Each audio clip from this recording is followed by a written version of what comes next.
이슈 분석 시간입니다. 노후 생활의 안전망으로 여겨지는 국민연금 개혁을 두고 요즘 논란이 뜨겁습니다.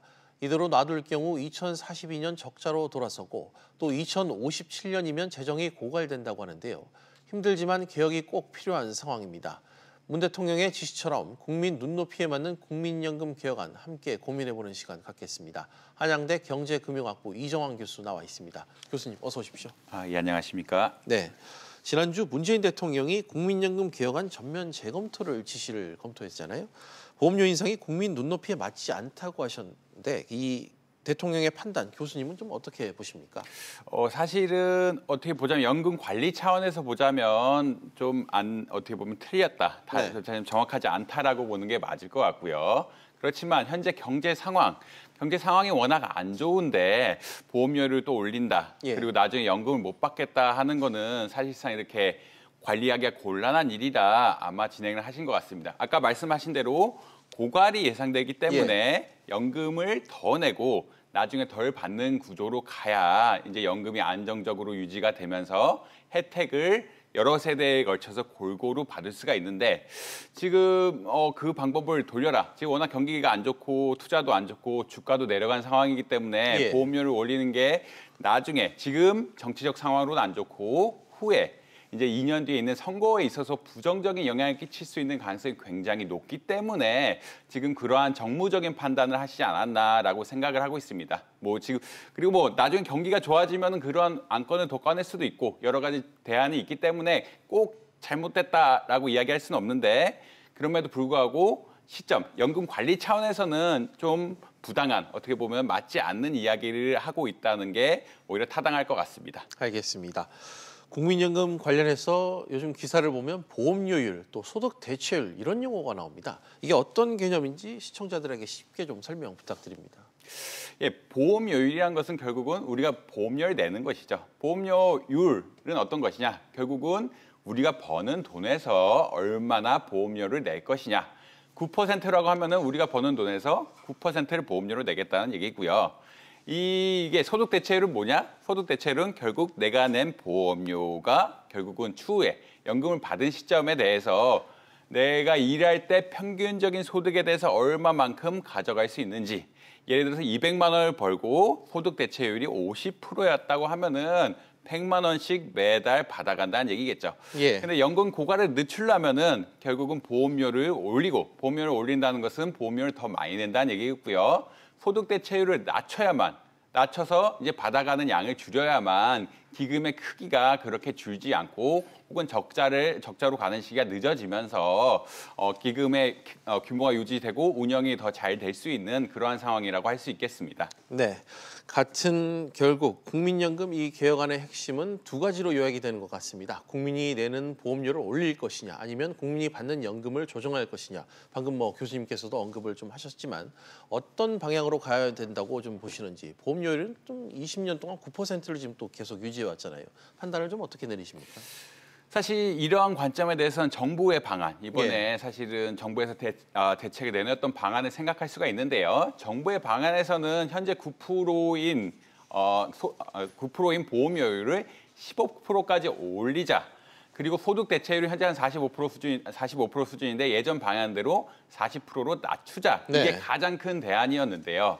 이 관점에서 보자면 결국은 둘 다 해야 된다고 보는 게 맞을 것 같습니다. 그러니까 요율은 돈은 많이 내고 나중에 받아가는 돈은 적게 받아가야만 결국은 기금이 안정적으로 유지가 될 수 있는데 안정적으로 유지가 돼야만 이제 세대 간에 이제 연금이 적절하게 분배가 되면서 큰 무리 없이 노후 생활을 보장할 수가 있기 때문에 어쩔 수 없이 소득 대체율은 낮추고 보험료를 높이는 방향을 가야겠죠.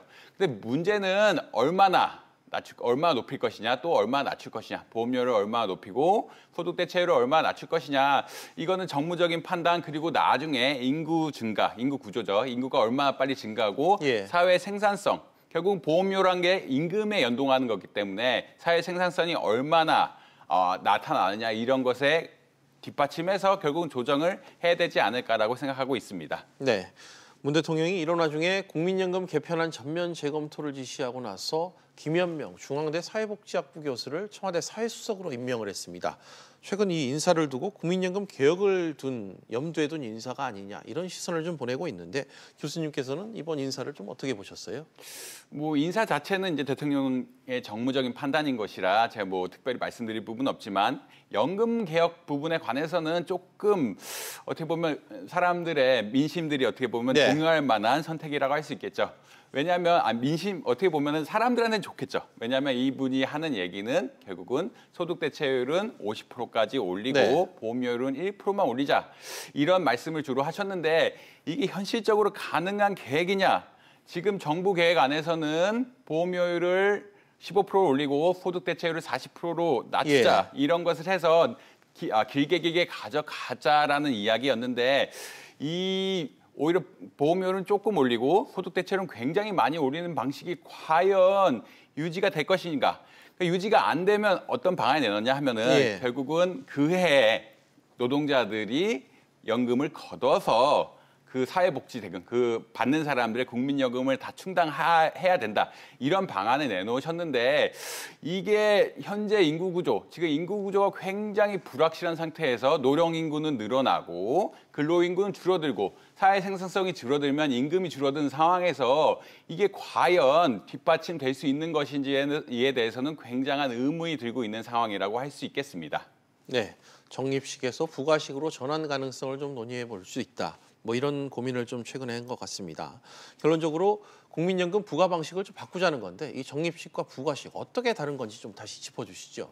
예. 적립식은 아주 간단합니다. 적립식은 개인이 낸 돈을 개인이 계좌에서 관리를 해서 나중에 그 투자 수익이 난 만큼 개인이 적절하게 나눠 갖는 게 적립식입니다. 부가식은 어떤 것이냐? 결국은 누군가 돈을 한 해에 연기금을 마련해서 예를 들어 가장 간단한 부가식의 구조는 올해 근로자들이 세금을 내서 국민연금 받는 사람들의 돈을 지출하는 일종의 조세 형태에 가까운 구조죠. 그래서 지금 지금 고갈이 되면은 결국 부가식으로 가야 되지 않느냐라고 이야기하는 게 사회정책 수석의 의견인데 사실은 제 의견은 그게 그렇게 타당하지 않다. 왜냐하면 지금 예측되는 세율이 보험료율이라고 하지만 30% 수준입니다. 어느 누가 30%의 임금을 미래 세대, 노후 세대를 위해서 세금을 낼 것이냐. 2060년에 간 그 젊은 세대들이 이렇게 30%의 세금을 내고 노후를 부양하라는 것은 결국 말이 안 된다는 이야기죠. 그것을 받아들일 수 없는 사실은 이 국민연금이 안정적으로 유지가 돼야 세대 간의 연금이 적절하게 배분이 되는데 한쪽에 비용을 몰아넣고 나머지가 다 가져가는 구조. 지금 세대들의 혜택을 보는 구조로는 사실상 지금 국민은 굉장히 좋지만 자녀 세대에 너무 많은 부담을 주는 것이기 때문에 조세 저항도 심할 거고 사실상 현실 가능한 플랜이라고 보지는 않습니다. 네, 뭐 참 어려운 문제인 것 같습니다. 사실 국민들도 재원 고갈을 막기 위해 보험료 인상이 필요하다는 것은 공감하시겠지만 또 국민들의 불만은 공무원 연금은 국가에서 지급 보장을 해주는데 국민연금 같은 경우는 왜 보장을 해주지 않느냐. 이 부분도 문제가 좀 있다고 보여지는데 이 부분과 관련해서는 어떤 입장을 좀 갖고 계시죠? 뭐 개인적으로는 사실 보장 제도 자체는 큰 무리가 없다고 생각합니다. 왜냐하면 공무원은 공무원법에 기속이 되고 공무원법은 정부에서 바꿀 수가 있는 것이기 때문에 큰 무리 없이요. 만약 보험료가 너무 많이 나간다. 이런 경우가 되면 정부가 쉽사리 손을 볼 수가 있습니다. 근데 국민연금은 국민 전체에 해당하는 것이기 때문에 이 제도를 바꾸기가 쉽지 않고요.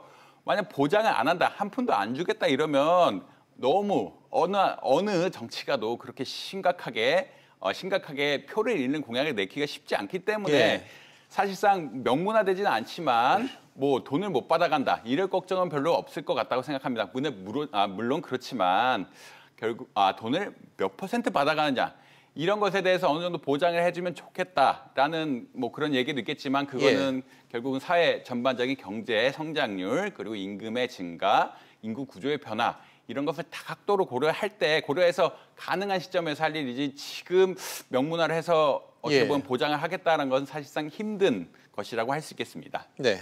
뭐 또 국민의 노후 자금 이 600조 원을 굴리는 국민연금 수익률도 상당히 큰 관심사입니다. 수익률이라도 좋으면 그나마 좀 걱정이 덜할 텐데 요즘같이 장이 안 좋을 때 수익이 좀 상당히 마이너스로 돌아서고 손실도 좀 많이 난다고 하는데 이 부분과 관련해서 불안감이 또 상당하죠. 예, 그게 사실 국민연금이란 게 투자를 하는 것이죠. 연기금 모아놓으면 어디에 예. 쓰겠습니까? 해외 주식에 사고, 국내 주식에 사고, 뭐 해외 부동산 같은 일부 투자를 하고요. 뭐 해외 채권에 이렇게 투자를 하게 되는데 결국 국내 주가가 떨어지게 되면은 당연히 그것을 펀드로 갖고 있는 국민연금의 손실은 엄청나게 될 것입니다.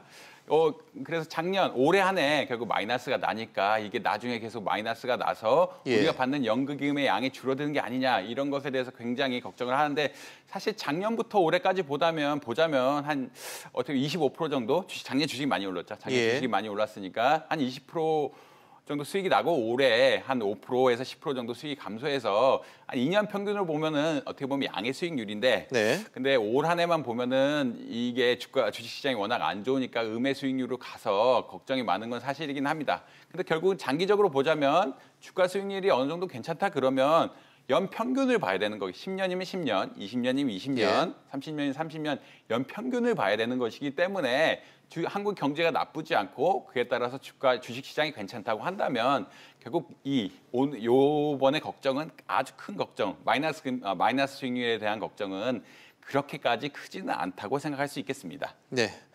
알겠습니다. 뭐 일단 계획은 어찌됐건 이달 말까지 국회에 정부안을 당초는 제출을 하는 거였습니다. 하지만 그 재검토 지시가 내려지면서 일단 일정을 맞추기는 상당히 어려워진 것 같고요.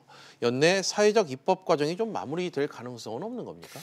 사실 이게 뭐 경제 하시는 분하고 사회복지 하시는 분들하고 많은 갈등이 있는 구조고 특히 보험료율을 올린다는 게 예. 경기가 괜찮은 상황이고 주가도 오르고 이런 상황이라면 쉬울 텐데 그렇지 않고 경기도 안 좋고 주가도 떨어진 상태에서 보험료율을 올린다. 이런 것은 정치적 부담을 가지고 가는 거기 때문에 뭐 개인적인 생각으로는 올 안에 끝나기는 쉽지 않을 거라고 생각하는 게 맞을 것 같습니다. 예. 왜냐하면 좋을 때는 뭐 보험료를 더 내겠다, 뭐 제도도 바꾸겠다 하는 게 흔히 말해 조세 저항이라고 하는데 일종의 국민연금도 조세 개념으로 생각할 수 있으니까요. 그런 저항이 작을 텐데 지금은 저항도 굉장히 큰 상황이고 그다음에 근데 이제 정부는 이러한 저항을 감안해서 혹은 내년에 내후년에 선거까지 감안해서 올리지 말자라는 방향으로 나섰기 때문에 적절한 고려, 상당한 시간이 어떻게 보면 소요될 것이라고 생각할 수 있겠습니다. 네, 뭐 결정이 쉽지는 않은 문제인 것 같습니다. 보험료를 더 걷고 또 가져갈 돈을 나중에 좀 덜 가져가라. 이 합의를 상당히 이끌어내기 쉽지가 않을 것 같은데 국민연금이 어떻게 좀 개혁이 이루어져야 되는지 마지막으로 한 말씀 해주신다면요. 사실 지금의 포인트는 예전의 예측치가 부정확했다. 어떻게 보면은 결국 국민연금이 고갈된다는 게 가장 문제인데 고갈된다는 것은 결국은 낸 거보다 훨씬 더 많이 가져가서 현재 낸 사람들 것까지 다 가져가니까 결국 고갈이 되는 것인데요. 예. 그것은 인구 구조에 대한 예측, 경제 성장률에 대한 예측이 기존에 80년대 이게 30년이 지난 정책이죠. 30년 전에는 생각하지 못한 방향으로 갔으니까 이런 문제가 생긴 거라고 할 수 있는데 이런 예측치에 일단 오류가 뭐 그 상황을 이해를 하고 이거를 적절하게 나누는 방법. 결국은 그때 잘못을 해서 기금이 고갈이 되는 것이고 기금이 고갈이 안 되는 게 어떻게 보면은 사회 전반적으로 흔히 말해서 연금을 세대 간 적절하게 줄여 나갈 수 있는 구조라고 한다면 이것에 대한 사회적 동의를 얻고 정부는 조세 정책을 통하든 아니면 다른 정책을 통해서 이렇게 적절하게 세대 간 균형을 분배해야지 예전 게 어떻게 보면 부정확하다는 걸 인식을 안 하고 이게 피해가 난다는 그에 따른 피해를 우리가 어느 정도 책임을 져야 된다는 걸 인식을 안 하고 그냥 보험료율에 대한 대책, 소득 대체율에 대한 논의만 나서면은 사실 이게 해결될 방안이 없습니다. 이미 잘못됐다는 걸 알고 이미 인구 구조와 경제 성장률이 예전에 그 상황에 예측됐던 것하고는 달리 굉장히 낮게 노령인구는 굉장히 늘어나고 경제 성장은 굉장히 낮게 나타난 걸 인식하고 거기에 발맞춰서 어느 정도 우리가 필요하다. 세금 더 내는 게 국민연금을 더 내는 게 필요하고 보험료를 덜 내는 게 필요하다. 그래야만 후세대가 결국은 국민연금을 덜 내고 혜택을 더 많이 받을 수 있다는 사회적 함의를 이끌어내야 되는 게 중요한 포인트라고 생각을 합니다. 네, 지금까지 한양대 경제금융학부 이정환 교수와 함께했습니다. 교수님 오늘 말씀 고맙습니다. 네, 감사합니다.